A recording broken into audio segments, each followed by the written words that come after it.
আজ অদ্ভুত এক ফাইনাল খেলা অনুষ্ঠিত হয়ে যাচ্ছে, যে খেলায় ব্রাজিলের সমর্থকরা নিশ্চিত জিতবে।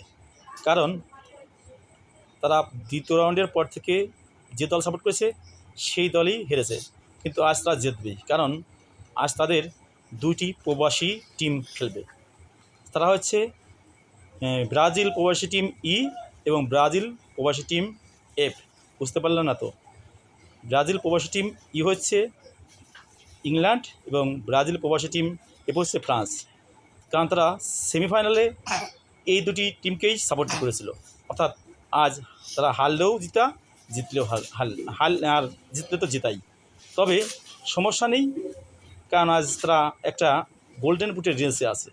অর্থাৎ তারা চাইবে মনে প্রাণে ফ্রান্স জিতুক, যেখানে এমবাপে, ডাম্বেলে এবং ইংল্যান্ডের হ্যারিকেন এবং বেলিংহাম এরা জিতলে এদের মনের ইচ্ছা দুধের স্বাদ ঘোলে মেটানোর মতো হবে।